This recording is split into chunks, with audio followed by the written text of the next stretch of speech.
Me avisan, por favor, cuando ya vengan la presentación ahí en la pantalla. Aún no se ve, pero solo te dejar que cargue. Sí.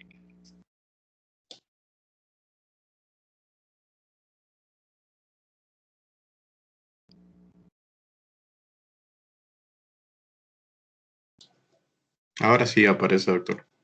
Ok, muy bien. Excelente, gracias. Vamos a magnificarla.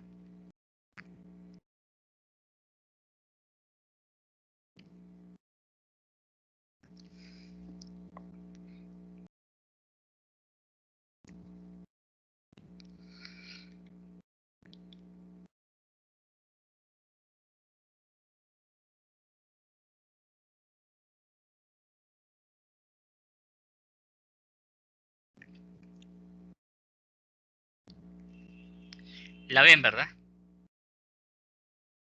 Sí. Sí. Ok, muy bien. Los colores son muy simpáticos, está muy bonita la diapo. Estas diapos no las hice yo, las hicieron los compañeros de la rotación pasada. Pero si quiero leerles, y si alguien ahí me va a ayudar, vamos a ir compartiendo la lectura de las diapositivas para que no sea tan unidireccional. El objetivo de esta clase el día de hoy es que ustedes vean el ejemplo. Vimos en la primera clase los componentes de la historia clínica psiquiátrica, repasando lo que ustedes vieron en psicopatología, repasando lo que era la historia clínica psiquiátrica, el examen mental, después vimos los síndromes, después vimos el diagnóstico multiaxial, la marcha diagnóstica. Entonces, ahora, con toda esa información, vamos a ver un caso ejemplificando ya toda la teoría. A partir del miércoles 21, el primer grupo ya le toca presentar historia clínica, así que yo les agradeceré que me manden el primer borrador de la historia clínica para yo hacerles las observaciones, para decirles más o menos para dónde va inclinado ese caso, y ustedes hacen la revisión del CI10 o del DSM-5 y del apartado farmacológico también. Ese va a ser el objetivo. Y para ambos grupos. Los de la primera rotación del 2021 nos vamos a reunir siempre a la 1:30. Y con los chicos de la cuarta rotación del 2020 nos vamos a reunir a las 6 de la tarde, siempre los lunes y los miércoles. Este lunes 19 es feriado, así que nos vamos a volver a conectar hasta el miércoles 21. Bien. Doctor, aún no hemos distribuido el orden de los grupos. Ah, sí, vamos a ver, alguien me mandó el listado. Yo les diría que entre ustedes hagan la rifa, yo no tengo ningún inconveniente. A mí me dijeron, Brian, creo que me dijo, elija usted, pero no, yo voy a ser más democrático. Entre ustedes se van a dividir los grupos. Lo que sí podría decirles que el que expone primero, pues ya hace su presentación y ya sale ese compromiso. Digo yo. Entonces ahí se los dejo de tarea y me avisan en el transcurso de la tarde para organizar quiénes son los del primer grupo, del grupo 2, del grupo 3 y del grupo 4. Muy bien. Vamos a comenzar. Datos generales. Nombre, Vago, 28 años, masculino, mestizo, casado. Lugar de nacimiento, Tegucigalpa, Honduras. Lugar de residencia, Hato en Medio. Escolaridad, universitario, ingeniería en sistemas. Informante, el paciente. Religión evangélica. Ocupación trader. Confiabilidad baja. Hoy historiadores, pues las compañeras que lo hicieron es una muy buena historia. Las niñas se pulieron bastante. Yo las felicité en su momento.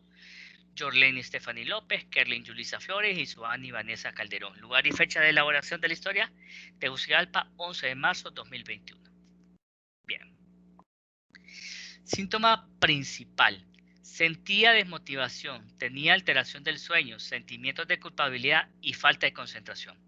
Con este síntoma principal, alguien se podría atrever a decir qué posible síndrome podemos encontrar en este paciente con esos síntomas principales o motivos de consulta.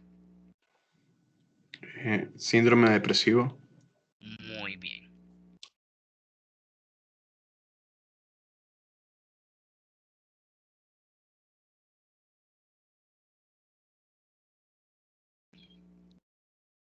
Bien. Historia de la enfermedad actual. Excelente. Se trata de paciente con historia de 10 años que inició en su primer año de universidad se trata de paciente con historia de 10 años que inició en su primer año de universidad con culpabilidad debido a mi comportamiento no era el mejor y mi religión me inculcaba a ser alguien ejemplar. Entre paréntesis, ideas de culpa. Estas ideas empeorarán cada vez que no cumple con los estándares de comportamiento que le habían inculcado y después de tomar alcohol. Al mismo tiempo, refiere a haber tenido falta de concentración debido a la dificultad de enfocarse mientras estudia o en actividades que implican compromiso, entre paréntesis, desconcentración. Se acompaña de disminución del aprendizaje. ¿Quién me ayude ahí con esa parte? Yo puedo. Muy bien, gracias. Vale. Luego, 2 o 3 años después, refiere a desmotivación mientras cursaba un tercer año de universidad, de aparición gradual y a partir de 3 a 4 meses se intensificó. Había una debilidad mental, sentía pocas ganas de ir a clases y de hacer actividades que tenían que ver con el trabajo y estudio. Confiesa que realmente él no deseaba estudiar la carrera en la que estaba, que solo lo hacía porque su madre quería que él fuese ingeniero. Por lo tanto, no la disfrutaba y sentía frustración y estrés por esto continuamente. Esto contribuyó a bajar su rendimiento académico, comenzó a sacar bajas notas y a reprobar, cuando antes eso nunca le había sucedido. Esto también aumentaba su tristeza y sentimiento de culpa, porque sentía la presión de cumplir el sueño de su madre, aunque no era la carrera que él hubiese deseado. Estos sentimientos se atenuaban al pensar en cambiarse de carrera y refiere sentir al mismo tiempo una pereza física que le hacía sentir pesado el cuerpo, aunque no realizaba ninguna actividad física para sentirse así. Fatiga. Gracias. Refiere que dejó de disfrutar sus pasatiempos como jugar fútbol, salir con sus amigos y jugar videojuegos. Ya no sentía divertido hacer esas cosas como antes. Anedonia. Relata que prefería quedarse acostado en su cama y no ir a la universidad. Comenta que casi todo el tiempo sentía ganas de llorar, tristeza. También refiere y llanto fácil. También refiere que no quería estar cerca de las personas y mejor se alejaba de ellas. Antes vivía con un grupo de amigos, pero decidió mejor irse a vivir solo, aislamiento social. También sentía presión en el pecho y muchos nervios, ansiedad. Actualmente refiere que este sentimiento ha disminuido. Refiere alteración del sueño concomitantemente con la desmotivación. Había días que dormía hasta 12 horas y habían otros que me quedaba 24 horas despierto. Alteración del sueño, hipersomnia e insomnio. Se exacerba con el consumo de bebidas alcohólicas y se atenúa al no consumir alcohol y con pastillas para dormir Panadol PM. Se acompaña de fatiga cuando hay hipersomnia e hiperactividad cuando hay insomnio. Afirma haber pensado en la muerte en varias ocasiones, ideas de muerte, y en quitarse la vida en 3 ocasiones distintas, ideación suicida. Pensaba que iba a terminar mi desmotivación porque no me motivaba a estudiar y trabajar y eso da bajón. Relata que la primera vez pensó en lanzarse de un puente. Esto fue en el año 2017. La segunda vez pensó en ahorcarse en su casa, ocurrió en el 2019, y la tercera vez pensó en morir por sobredosis de medicamento. Esta última ocurrió en diciembre de 2020. Los desencadenantes en las 3 situaciones fueron los mismos, terminar con su tristeza. En las 2 últimas ideas suicidas, lo que impidió que los ejecutara era pensar en el dolor de la muerte. Bien. Hasta acá, chicos, ¿qué es lo que ustedes ven ahí? En esa historia de enfermedad actual.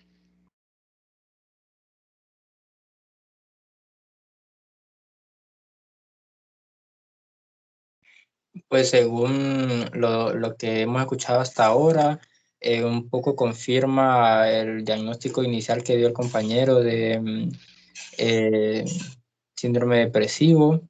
eh, Cumple con muchos de los criterios: anedonia, tristeza, con alteración del sueño, con problemas de concentración, llanto fácil, ideación suicida, ideas de muerte y bueno, el tiempo también con el que ha vivido de esta manera también ayuda con ese diagnóstico. Ok. Así, sin irnos tan adelante como el diagnóstico multiaxial, ¿qué tan leve o qué tan grave es esta depresión que este chico está viviendo? Con lo que ustedes han leído ahí. Doctor, con la escala que vimos la vez pasada, que era de 0 al 6, yo lo ubicaría como un 4 o un 5, porque tuvo varios intentos de suicidio y porque él incluso uno lo ejecutó. Muy bien, excelente, vamos bien, chicos, los felicito. Entonces, si identifican los demás compañeros, identifican los síntomas del síndrome depresivo y se nota cómo ellos van describiendo la situación y entre paréntesis dan el síntoma en lenguaje técnico, ¿lo notan? Sí, sí, doctor. Ok. Muy bien.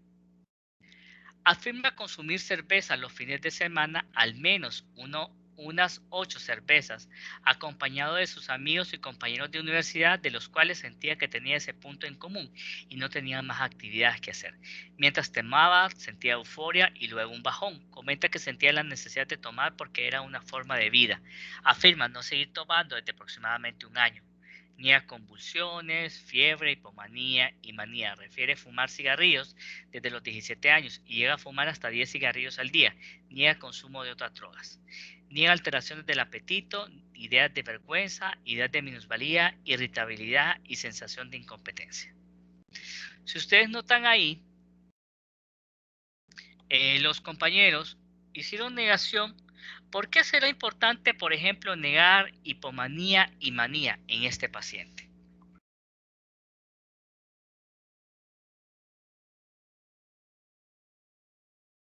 Para poder descartar síndrome bipolar. Trastorno bipolar, excelente.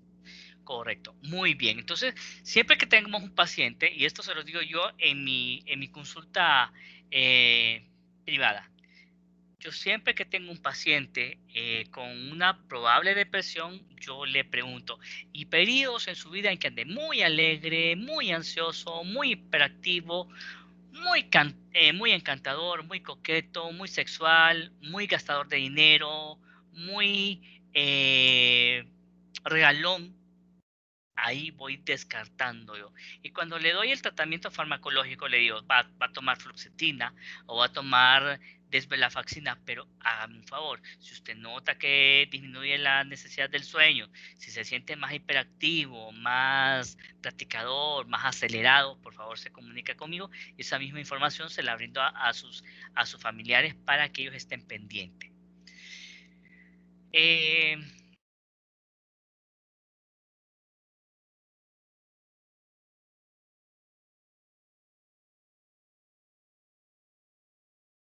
Tenemos si esto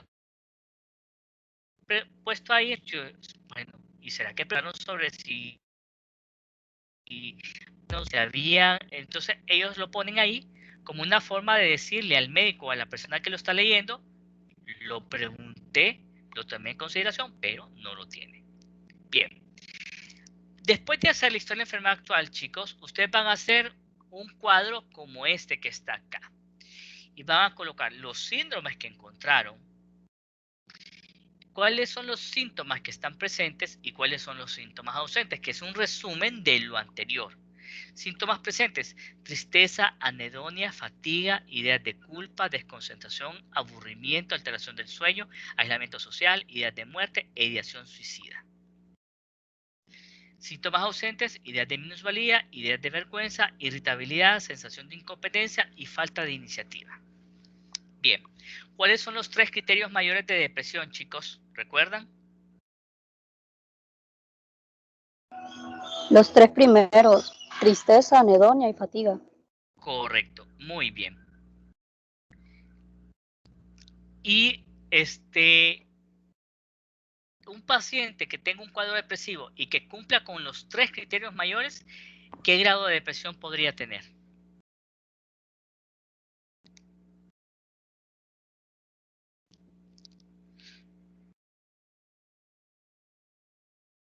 Severo. Correcto.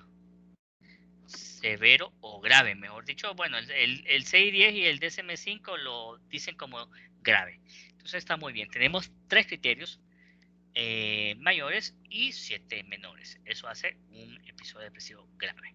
Bien. Datos importantes. ¿Qué datos importantes vamos a poner aquí? Todo lo que consideramos que puede abonar a tener una imagen mucho más completa o integral del paciente. Datos importantes, perdón. Consumo de pastillas para dormir, las cuales inició para poder estabilizar el sueño. Sus padres se separaron cuando tenía 6 años. Desde entonces no ha tenido comunicación con su padre y su madre se fue hacia los Estados Unidos ese mismo año. Se ha tenido que mudar en varias ocasiones debido a la migración de su madre, primero viviendo con su tía, donde sufrió abuso psicológico por parte de su tío político, y luego con su abuela. Perdón. Su prima y tía por parte de madre tienen diagnóstico de depresión. Su tía se suicidó hace 4 meses aproximadamente. También el paciente considera que su madre y su hermano menor son depresivos, aunque no lo hayan diagnosticado. Estos datos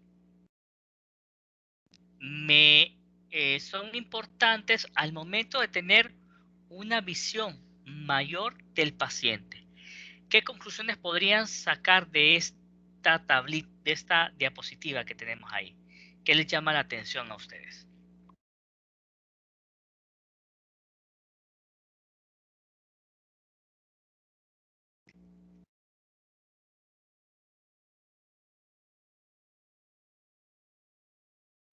Bueno, mucho llama la atención los antecedentes familiares, ¿verdad? Que su tía fue diagnosticada con depresión y cometió suicidio, y que él tiene el concepto de que su madre y su hermano también sean depresivos.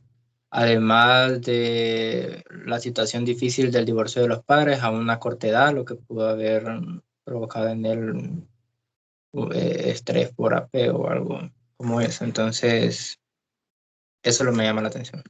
Correcto. Recordemos que 2 personas se pueden enfrentar a una misma situación, pero la reacción de cada uno de ellos va a ser diferente en función de esa línea de vida, ¿verdad? No es lo mismo que, vaya, les voy a contar el caso de un chico que acabo de atender, creo que fue el día de ayer martes, un jovencito de 12 años de edad, que me decía, mis papás se divorciaron, doctor, pero en la escuela, en el colegio, me habían enseñado a mí que era más saludable el divorcio de los papás que los papás viviendo juntos y que puedan estar peleando, que puedan estar discutiendo. Entonces para él, el divorcio sí me dolió, doctor, pero yo entendí que era lo más saludable porque ellos no se llevaban bien.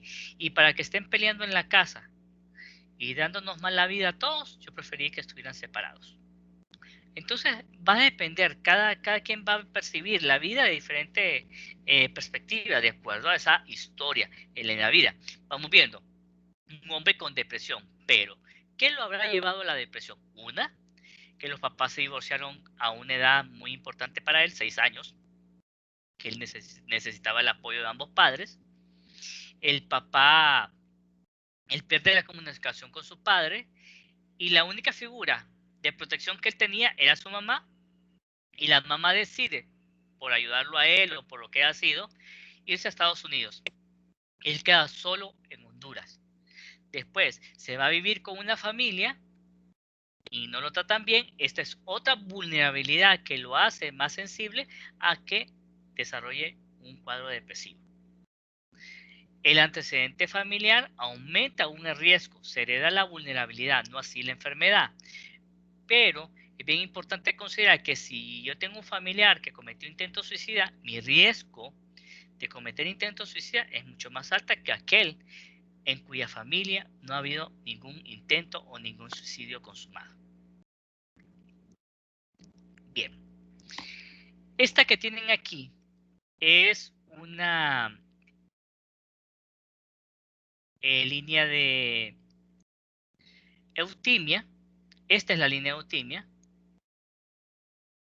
Esta de acá es la línea de eutimia. Vamos a ver si podemos... Ok.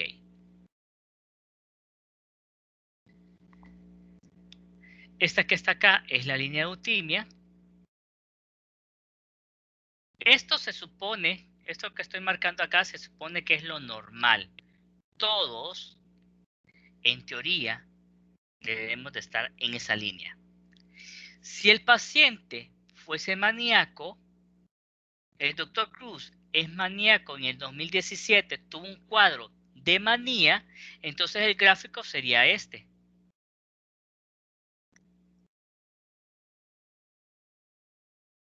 A ver, así. No me agarra con el dedo.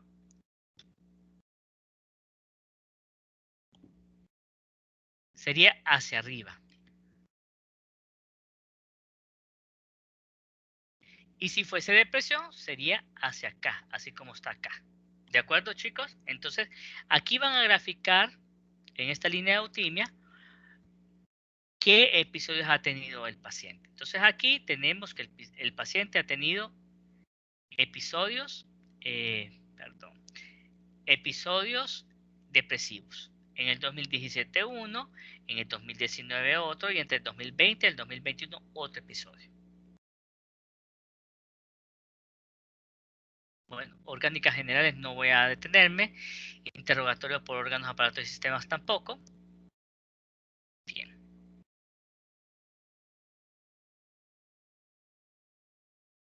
Antecedentes familiares. A ver quién me ayuda por ahí. Vida familiar. Procede de hogar desintegrado por separación de sus padres debido a que su padre tenía un hogar cuando el paciente tenía 6 años. Él pasó a vivir con su madre y perdió completamente el contacto con su padre de esa edad.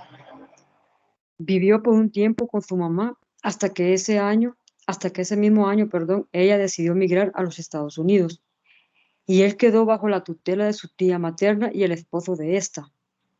Hasta la edad de 10 años, tiempo en el cual el paciente afirma no haber tenido una buena relación con su tío político, ya que él siempre le decía que él significaba una carga para su hogar. Luego de vivir con sus tíos, se muda con su abuela, con la cual afirma haber tenido una buena relación. Relata que en este tiempo, debido a la cual afirma haber tenido, relata que en este tiempo, debido a la edad avanzada de ella, él se volvió más independiente, salía más y comenzó a fumar y beber a la edad de 17 años. Es el segundo de 3 hijos. Su hermano mayor y su hermano menor viven al igual que su madre en los Estados Unidos. Actualmente su hogar está integrado por su esposo y por su hija. Niega violencia intrafamiliar y considera que ambos dan la dirección y mando a la familia. Muy bien, gracias. Entonces ahí vemos planteada toda la dinámica familiar, que si hay violencia, que si no hay violencia, que si hay maltrato, que con quién se crió, el motivo de separación. Entonces ahí vimos las razones. Después vamos a describir cada uno de los miembros importantes en la vida del paciente. Padre, el paciente refiere no tener contacto con su padre luego de la separación a la edad de 6 años, pero sabe que vive en Tegucigalpa. Madre, su madre tiene 56 años, se dedica al cuidado de niños y el aseo de viviendas, niega hábitos tóxicos como alcoholismo, tabaquismo, niega antecedentes psiquiátricos y médicas no psiquiátricos, pero su hijo considera que es depresiva, niega abuso o maltrato físico, afirma mantener muy buena relación. Hermana mayor, tiene 31 años, es ama de casa, niega hábitos tóxicos como alcoholismo, tabaquismo, niega antecedentes psiquiátricos y médicos no psiquiátricos, niega abuso o maltrato físico, afirma tener una buena relación con ella. Hermano menor, tiene 17 años, es estudiante de último año del colegio, afirma tener una buena relación con él, niega antecedentes psiquiátricos y médicos no psiquiátricos, pero su hermano considera que es depresivo. Vida marital. Su esposa tiene 24 años, es estudiante actualmente y afirma tener una buena relación con ella. Discuten de vez en cuando como cualquier pareja, pero nada grave. Niega hábitos tóxicos como alcoholismo, tabaquismo, niega antecedentes psiquiátricos y médicos no psiquiátricos, niega abuso o maltrato físico. Su hija tiene 1 año y 4 meses. Afirma tener una buena relación con su esposa porque no le gustaría que su hija sufra la misma vida que él vivió. Si ven ustedes, aquí está bien descrita toda la dinámica familiar. Y aquí tenemos el familiograma que vemos acá. Bueno, aquí está la mamá. Aquí está. Vamos a ver dónde está el paciente. Aquí está el paciente. Entonces, esta señora, aquí tendría que estar separada, una línea acá de separación. La mamá tiene 56 años, el papá desconocemos, tuvieron 3 hijos, 31 años, 28 años y el 17. Este es el paciente índice, el de 28 años, ahí está graficado. ¿Verdad? Él está casado o en unión libre. Si fuese unión libre, sería así las líneas.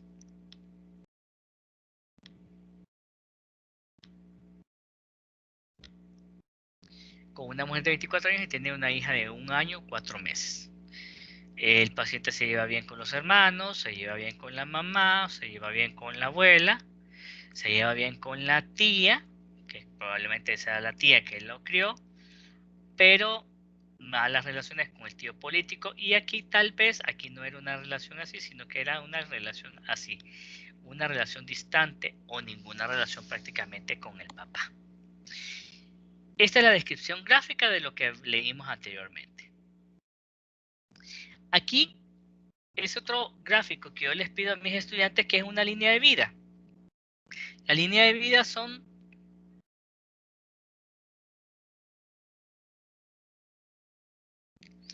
la línea de vida es todo aquello que probablemente afectó en la vida del paciente para que desarrolle la depresión. Bien, 1998. Tenía 6 años cuando sus padres se separaron. 1998, a finales de ese año, su madre se va a otro país. Entre 1998 y 2002, lo maltrató su tío hasta la edad de 10 años. 1999, bullying por compañero. 2010, empezó con la bebida y el cigarrillo. 2013, inició la distimia, que es la depresión crónica. 2017, en prisión 3 días por delito de usurpación contra la universidad.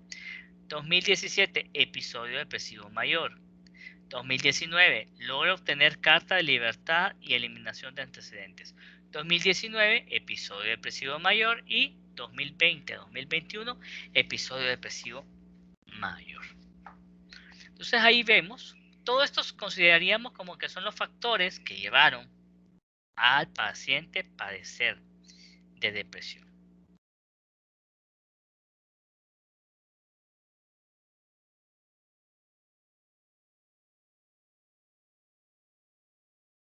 ¿Quién me ayuda con esa otra parte? Yo, doctor. Dice, antecedentes personales, historia prenatal, pre y postnatal. El paciente desconoce si fue embarazo deseado, pero considera que por parte de su mamá, sí, ya que ella siempre le ha demostrado que lo ama. Agrega que por parte de su padre no cree que lo haya sido, pues de haber sido así, no los hubiese abandonado. Niega complicaciones durante el parto. Afirma que su parto fue natural y que fue en el hospital escuela universitario. Recibió lactancia materna durante. Desarrollo psicomotor. Desconoce aspectos del desarrollo psicomotor. Rasgos del desarrollo del niño. Desconoce los aspectos de los rasgos de desarrollo. Abuso y violencia. El paciente relata que su tío político lo agredía psicológicamente, utilizando expresiones como que él era una boca más que alimentar y que era un estorbo en su familia. En el colegio fue víctima de abuso físico por parte de un compañero mayor que él. Relata que la causa fue que a ambos les gustaba la misma persona. Muy bien. Y aquí vemos Desarrollo psicomotor, vamos a poner todo lo normal. A qué edad gateó, a qué edad caminó, a qué edad sostuvo la cabeza, a qué edad hizo sus primeras palabras, a qué edad utilizaba la nica para hacer pupú y pipí. Y en el rasgo del desarrollo del niño, todo lo patológico. Si tenía terrores nocturnos, si tenía pesadillas, si tenía ansiedad de separación, si tenía sonambulismo, si se comía las uñas, si se jalaba el pelo, si tenía berrinches, etcétera, etcétera, etcétera. Muy bien. ¿Tienen alguna pregunta hasta acá, muchachos?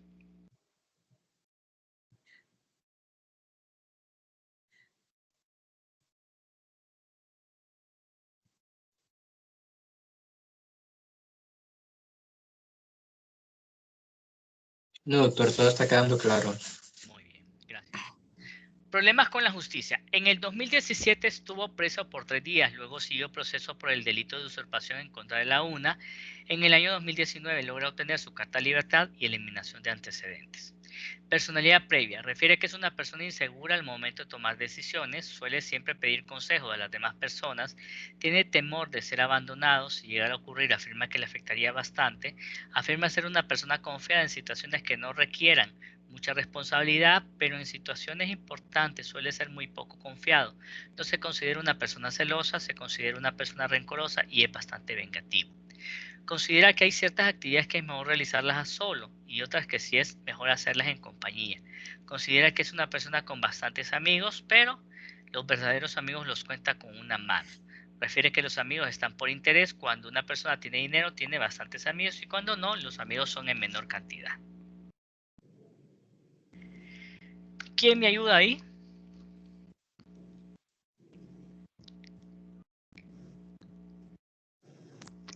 Yo, doctor. Refiere que es una persona muy mielosa con los demás. Afirma ser un comprador impulsivo cuando tiene mucho dinero, pero si tiene poco dinero no. Ha tenido muchas relaciones a lo largo de su vida y refiere que todas, excepto la actual, fueron muy inestables y que parecieran de telenovela. Afirma no enojarse con facilidad, pero cuando lo hace, sí ha presentado ataques de ira, golpea cosas y algunas veces ha quebrado objetos. Niega haber intentado suicidarse, nada más ha quedado en sus pensamientos. Afirma que no tiene ningún inconveniente en realizar trabajos o actividades que requieren contacto con otras personas, pero sí prefiere trabajar con grupos pequeños porque en grupos grandes se estresa fácilmente. Le resulta bastante fácil entablar relaciones con otras personas generalmente. Afirma ser una persona susceptible a las críticas y tiende a tomarla bastante en serio, pero razona si la crítica es constructiva para realizar un cambio o destructiva para mejor alejarse de la persona. No se considera una persona muy ordenada, afirma tener dudas dependiendo del contexto de la decisión, pero no suele preocuparse tanto. Gracias. Trabajo. En su adolescencia el paciente refiere haber vendido aguacates con un primo en cada temporada del año. Actualmente se encuentra trabajando en trading hace 6 meses. Escolaridad. En la escolaridad vamos a ir describiendo cada uno de los niveles educativos. Etapa escolar. Tuvo buen rendimiento académico y la relación con sus docentes y compañeros era buena, exceptuando el niño que le hacía bullying.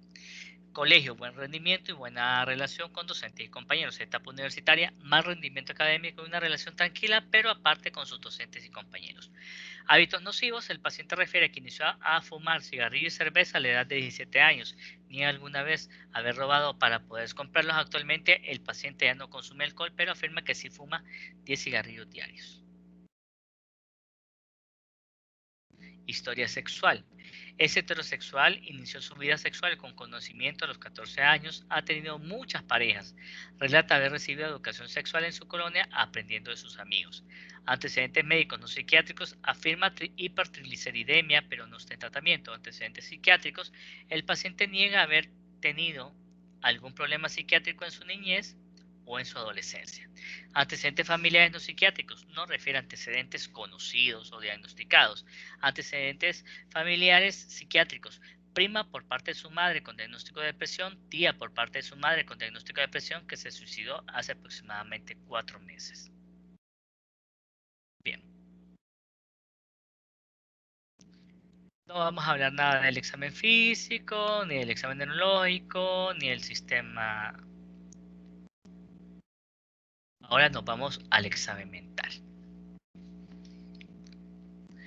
En el examen mental, cuando vamos a hacer el examen mental del paciente, se tienen que hacer cada una de las pruebas por cada uno de los apartados y colocarlo en el examen mental, en la presentación o en la historia clínica, lo que encontraron.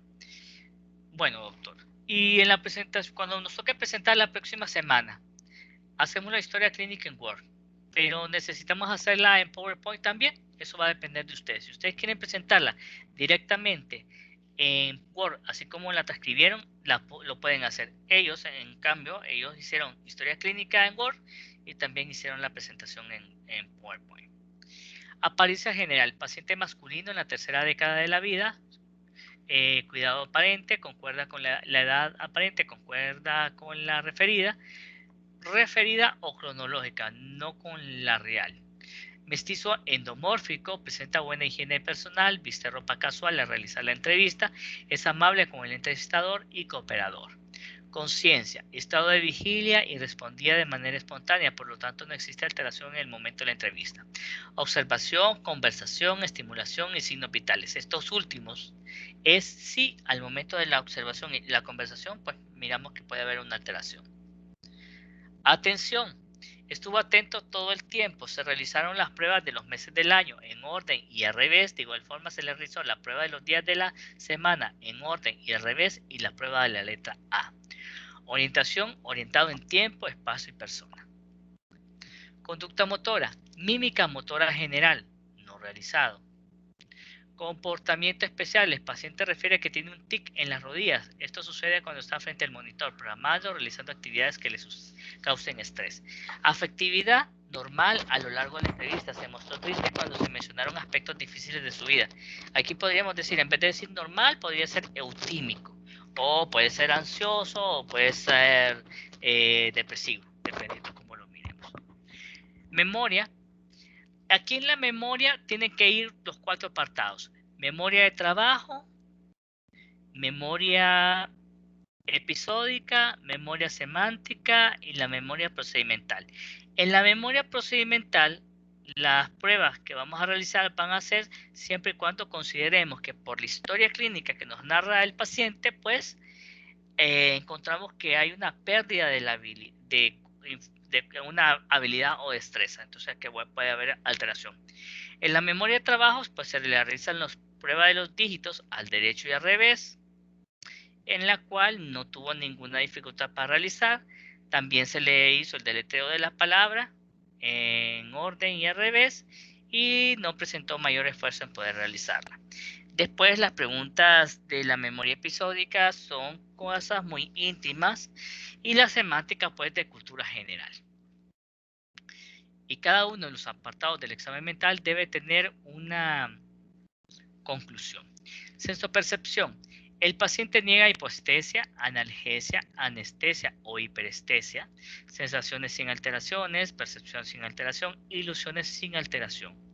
Alucinaciones visuales. Esto, pues bueno, el paciente relató que observó hace 4 días vio un espíritu blanco en una casa en construcción, mientras él estaba fuera de la casa, que apareció y desapareció rápidamente. Esto sucedió mientras estaba despierto y está convencido que sucedió, pero niega otros síntomas psicóticos. Niega alucinaciones olfativas o auditivas. Si esto es cierto, si el paciente está convencido de esas alucinaciones visuales, entonces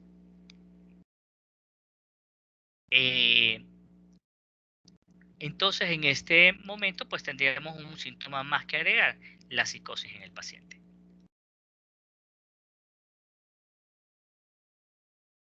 ¿Quién me ayuda con esa?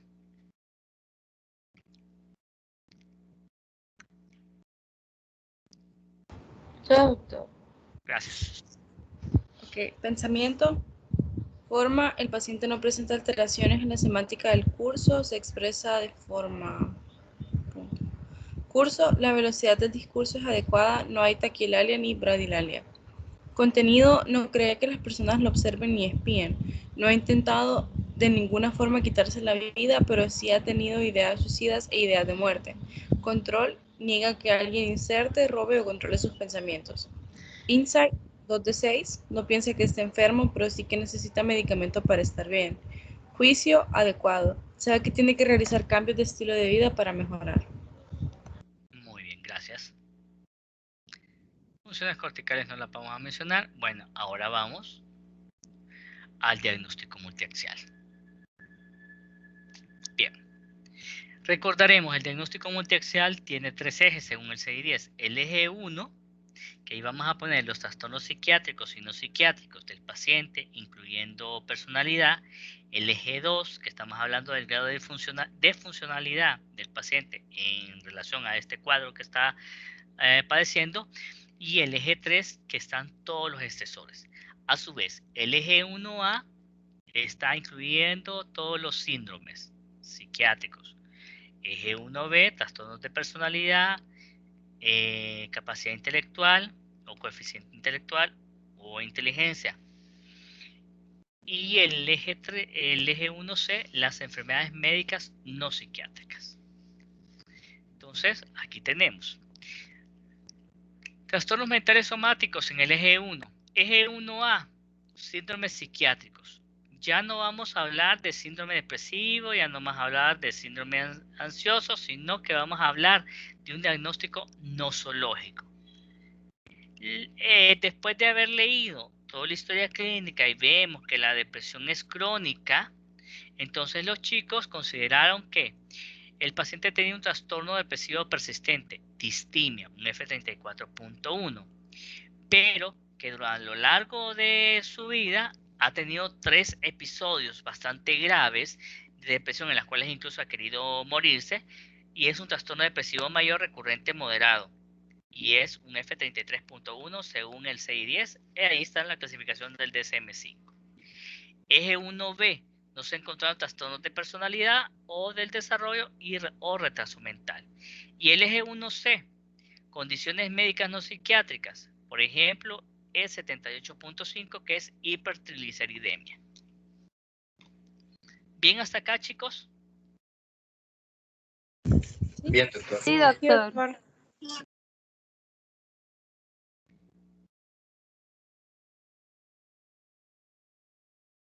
Bien.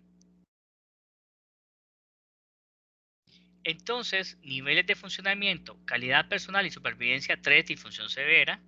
Funcionamiento e interacción con la familia 2, disfunción obvia. Funcionamiento en otros desempeños de actividades 2, disfunción obvia. Yo creo que aquí podemos cambiarlo, ¿verdad, muchachos? Porque si nos vamos a lo largo de toda la historia, en la calidad personal y supervivencia quizás pudo haber sido entre un 4, un 3 y un 4, porque él estaba pensando en quitarse la vida. Funcionamiento e interacción con la familia, tal vez un 2, disfunción obvia, o un 3, puede haber sido. Y disfunción en otros desempeños de actividades, pues un 2, disfunción obvia. Y aquí tenemos los factores ambientales y circunstanciales. Eje 3, estresores.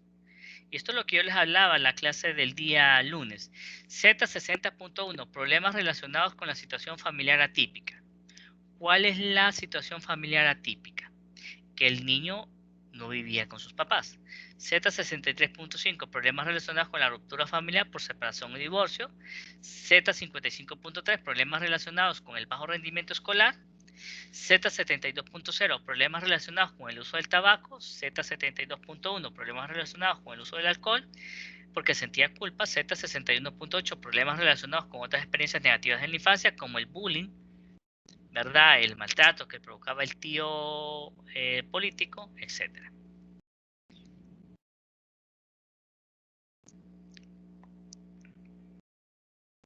Estos que ven ahí los van a encontrar en el 610. Al final del 610 los van a encontrar. Bien. Esto es la historia clínica. Ahora, ¿cómo vamos a llegar al diagnóstico? ¿Por qué llegaron al diagnóstico de una distimia? ¿Por qué llegaron al diagnóstico de un trastorno depresivo recurrente? Bueno, para eso es la marcha diagnóstica, muchachos. ¿Preguntas hasta acá en el diagnóstico multiaxial les queda claro? Sí. Sí, todo bien. Bien, excelente, muchachos. El diagnóstico sindromático, tenemos el síndrome depresivo, que no lo vamos a volver a tocar porque ya tenemos cuáles son los síntomas presentes, pero sí necesitamos un diagnóstico diferencial.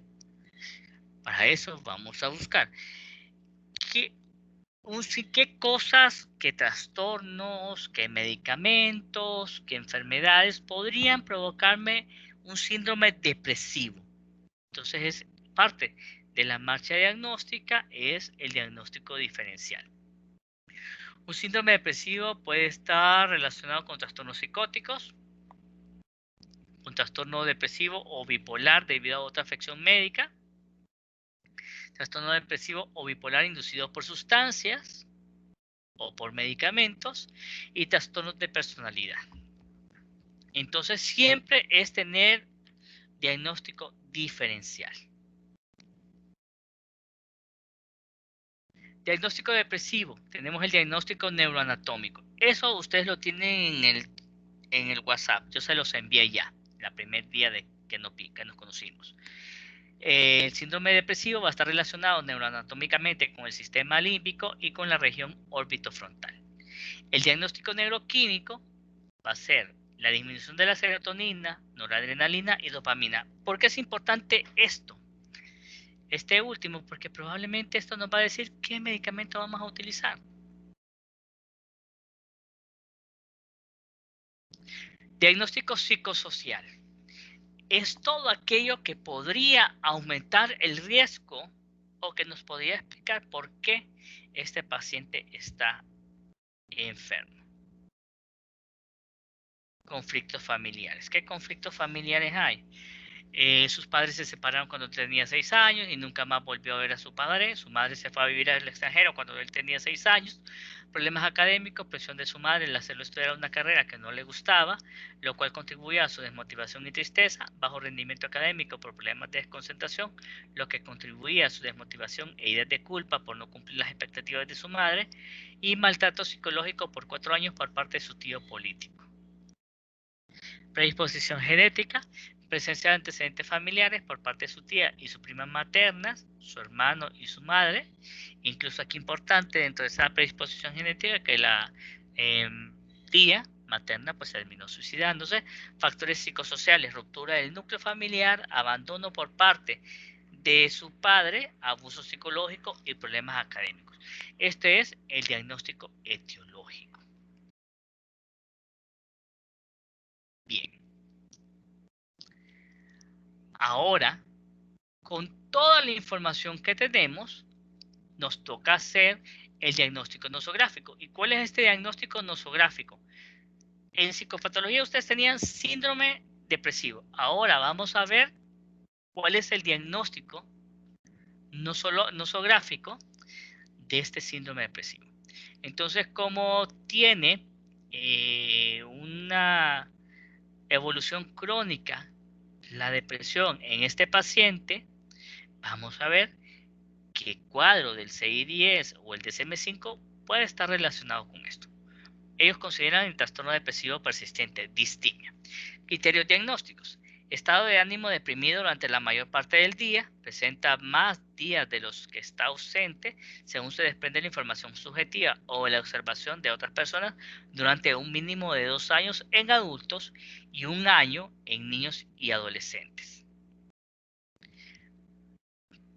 Criterio B. Presencia durante la depresión de 2 o más de los síntomas siguientes. Poco apetito o sobrealimentación, insomnio o hipersomnia, poca energía o fatiga, baja autoestima, falta de concentración o dificultad para tomar decisiones, sentimientos de desesperanza. Durante 2 años de la alteración, el individuo nunca ha estado sin los síntomas de los criterios A y B durante más de 2 meses seguidos. Criterio D. Los criterios para un trastorno depresivo mayor pueden estar continuamente presentes durante 2 años. E. Nunca ha habido un episodio maníaco, un episodio hipomaníaco y nunca se han cumplido los criterios para un trastorno ciclotímico. Si en la vida del paciente hubiese historia de un cuadro hipomaníaco o de manía, entonces este diagnóstico estaría descartado y estaríamos ante un trastorno bipolar. La alteración, la sintomatología depresiva que tiene el paciente no se explica mejor por un trastorno esquizoafectivo persistente, esquizofrenia, un trastorno delirante u otro trastorno especificado o no especificado del espectro de la esquizofrenia o otro trastorno psicótico. Los síntomas no se pueden atribuir a los efectos fisiológicos de una sustancia, por ejemplo una droga o un medicamento, u otra afección médica como hipotiroidismo. Los síntomas causan malestar clínicamente significativo o deterioro a nivel social, laboral u otra área importante del funcionamiento. Y ahí, ¿este paciente cumple con estos criterios, muchachos?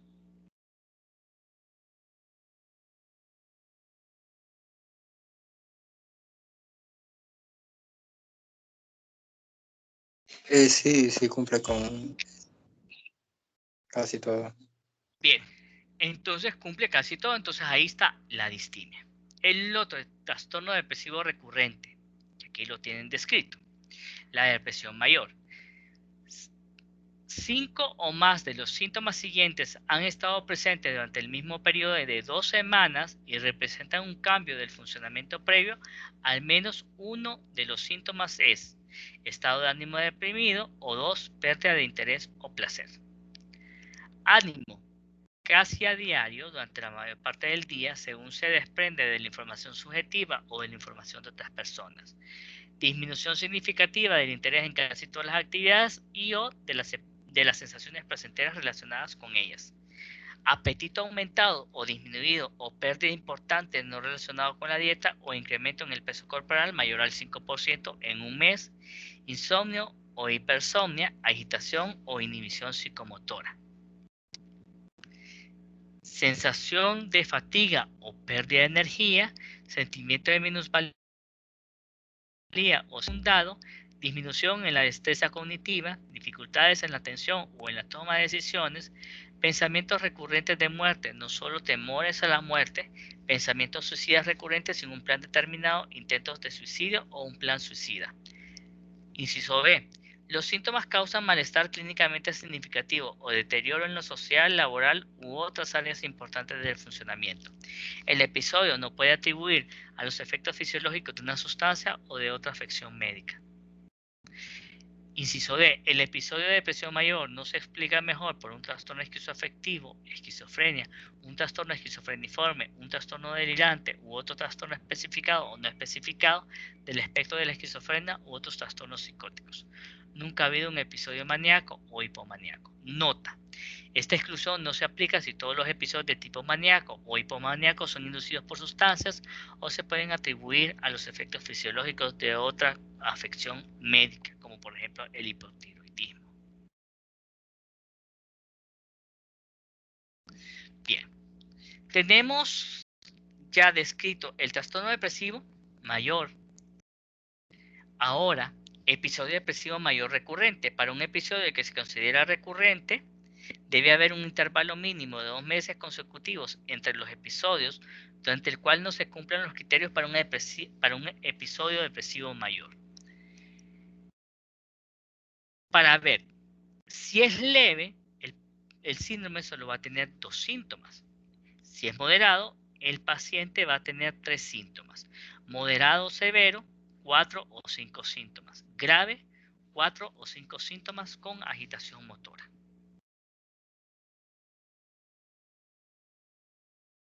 Entonces, con ansiedad, la ansiedad se define como la presencia de 2 o más de los síntomas siguientes durante la mayoría de los días de un episodio de depresión mayor o trastorno depresivo persistente, distimia. Si se siente nervioso o tenso, se siente habitualmente inquieto, dificultad para concentrarse debido a las preocupaciones, miedo a que pueda suceder algo terrible, el individuo siente que podría perder el control de sí mismo. Entonces, ya cuando estos estudiantes revisaron estos diagnósticos, entonces consideraron que el paciente que entrevistaron y el cual le hicieron la historia clínica, pues padece de un trastorno depresivo persistente, distimia, un F34.1 y un F33.1, trastorno depresivo mayor recurrente moderado. Y ellos hicieron un plus, que hablaron de depresión doble.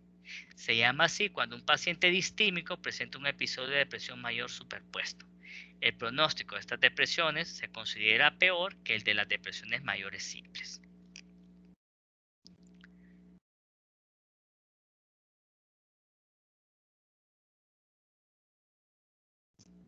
Comentarios, chicos.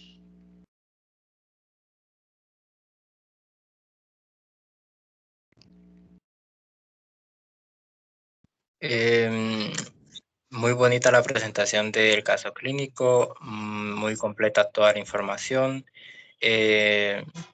También, a lo que me respecta, muy bien hecho el diagnóstico del paciente. Entonces, muy buen trabajo que presentaron las compañeras.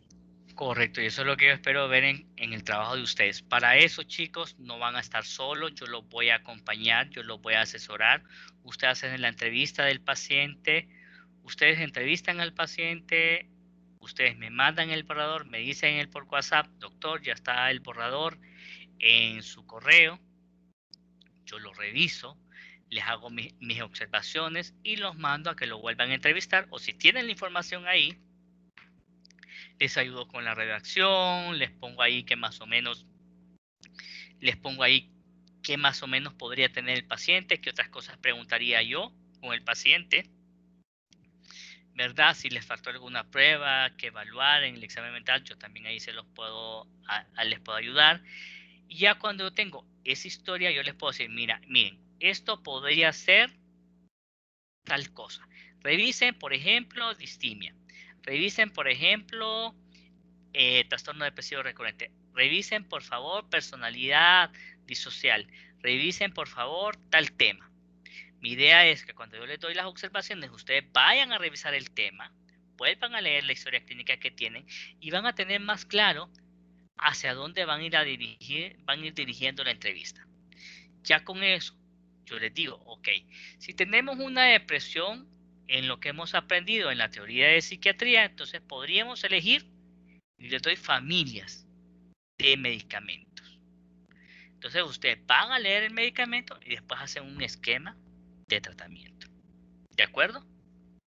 O sea, no es que hoy los veo y los vuelvo a ver hasta el miércoles y no me doy cuenta de nada de ustedes. No, yo voy a estar en contacto con ustedes siempre y cuando ustedes pidan el apoyo. Doctor, una pregunta. El paciente que tenemos que buscar, o sea, tiene que tener así como algún diagnóstico psiquiátrico. Les voy a Ya, ser sincero, vamos a ver. ¿Han habido grupos? Miren, realmente una situación que es lamentable en este último año 2020-2021 es que se han incrementado las enfermedades mentales como ustedes no tienen idea.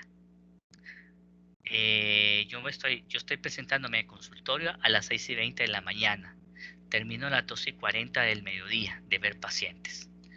Aproximadamente yo estoy viendo entre 5 a 7 pacientes diarios de forma presencial y los viernes y sábados pues yo veo pacientes de forma virtual. Entonces se ha incrementado. No necesariamente tiene que ser paciente del Mario Mendoza, pero si de repente conocen a alguien que podría tener sintomatología psiquiátrica, entonces ustedes pídanle que entrevistarlo.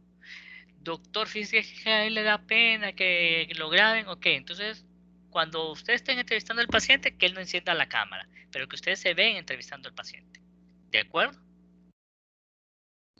Y el video no va a ser un video que yo lo voy a publicar, sino que va a ser algo que garantice que ustedes hicieron el trabajo.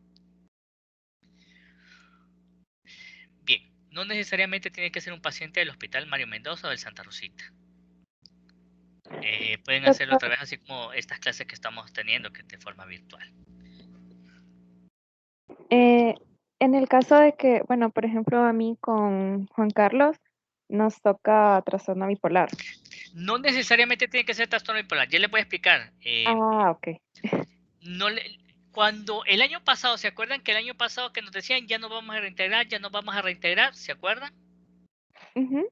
Entonces hicieron varios calendarios y a nosotros, como parte de los requerimientos de la coordinación de carrera, por así decirlo, nos pidieron que ya mandáramos la lista de los estudiantes con los temas que iban a revisar en la parte práctica. Entonces, nosotros lo hicimos de esa manera. Pero si, por ejemplo, Juan Carlos y usted tienen un paciente, miraron un paciente que puede ser ansiedad, puede ser depresión, puede ser mi tía, puede ser mi vecino, puede ser un compañero de otra rotación, podría ser, y no es trastorno bipolar, entonces ustedes pueden entrevistar a ese paciente. No necesariamente, eso se hizo con fines de que el departamento entregara un proyecto de cómo se iban a llevar las clases. Ah, ok. Entonces puede ser cualquiera de los temas. Puede ser cualquiera de los temas. Yo les digo, miren, si quieren aprender, yo les diría, con depresión y ansiedad hay un montón en el país. Pacientes con ansiedad y depresión. Y es lo que realmente ustedes van a ver. O sea, el que sea valiente y que quiere ir a meter al Mario Mendoza a ir a entrevistar a un paciente. El problema con los pacientes del Mario Mendoza es que no guardan distancia, no tienen un buen adecuado lavado de manos, de repente entra uno que está contagiado. Entonces ahí es el riesgo-beneficio, pero bueno. Pero, Entonces, por ejemplo, pueden entrevistar. ¿Perdón? mi pregunta era que ¿cómo realizaríamos en el caso de que yo sí tengo una persona conocida que tenga trastorno bipolar o depresivo, lo que sea, que ya esté diagnosticado y en este momento, como está diagnosticado y en tratamiento, está en eutimia, Compensado. ¿hasta qué punto le pregunto cómo sería, no sé, su último episodio maníaco Podría o ser su último depresivo? episodio maníaco, podría ser lo que él vivió. Ujú. Podría ser como retrospectiva la historia. ¿Hasta qué tan retrospectiva? O todo. Todo podría ser los primeros episodios. Cómo desarrolló toda la enfermedad. Ujú. Y Hasta sí, que fue diagnosticado. hasta que fue diagnosticado correcto. Y puede poner, y al final, como dato importante, paciente que fue diagnosticado, no va a poner el nombre porque ahí va a perder la No, emoción, claro. pues. Paciente que en el 2010 recibió tratamiento, después de esta sintomatología, en el 2010 asistió a consulta y se mantiene compensado. Ujú. Pero usted está Ok. describiendo todo lo que vivió en aquel tiempo. Y Ujú. para fines didácticos, pues eso es funcional. Ok. Y Muchas usted gracias, doctor. aclara en el momento de hacer el examen mental, obviamente el examen mental, si el paciente está compensado, realmente el examen mental va a estar normal. Pero ahí usted tiene que poner, se le hizo la prueba de los días de la semana, los meses del año y de la letra A y respondió adecuadamente. Ok. Ok. Y el diagnóstico se va a hacer en función de lo que tuvo él y el motivo por el cual él se fue al Mario, por ejemplo. Muy bien. ¿Otra pregunta, chicos?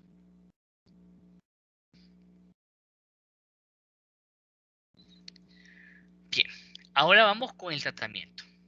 Entonces, ellos considerando que tienen un paciente con trastorno depresivo menor, una distimia y un trastorno depresivo recurrente, entonces buscaron ellos los de primera línea. Un inhibidor selectivo de la recaptura de serotonina. Entre ellos eligieron el citalopram. ¿Cuál es el mecanismo de acción? Actúa inhibiendo de forma selectiva la recaptación de serotonina por parte de la membrana presináptica neuronal, potenciando la transmisión serotoninérgica en el sistema nervioso central. ¿Cuáles son las indicaciones? Ahí está. Episodios depresivos mayores. Protege tanto las recaídas como las recurrencias, ataques de pánico, agorafobia y TOC. ¿Cuál es la dosis que van a utilizar en este paciente? De 20 a 40 miligramos al día. ¿Y cuáles son los efectos adversos que tengo que explicarle al paciente sobre el medicamento? Que inicialmente puede sentir náuseas, insomnio, somnolencia, sequedad de la boca, diarrea, vómitos, reacciones alérgicas. Esos son transitorios, pero que hay a largo plazo que pueden ser duraderos, como la alteraciones en la eyaculación, impotencia sexual. Que esos, lamentablemente, estos dos no van a disminuir o no van a desaparecer mientras el paciente esté tomando el medicamento. Ellos tienen un plan B. El plan B es bupropión, que inhibe la recaptación presináptica de noradrenalina y dopamina, presentando un efecto mucho menor sobre la recaptación de serotonina. Ellos eligieron el bupropión, ¿por qué? Porque el paciente tiene depresión y tiene dependencia al tabaco. Algunos estudios demuestran que el bupropión podría ser útil en el manejo de del consumo de tabaco. Entonces la dosis que ellos recomiendan es de 150 miligramos cada 24 horas. ¿Cuáles son los efectos adversos que puede sentir? Náuseas, sequedad de la boca, diarrea, vómito, dolor abdominal y estreñimiento. Y ahí terminó la historia clínica de ellos, muchachos.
Hola chicos, entonces esto es lo que les traía para el día de hoy. Como les digo, esto no es un trabajo que van a hacer solos ustedes, yo los voy a estar apoyando, yo lo mando en todo el proceso.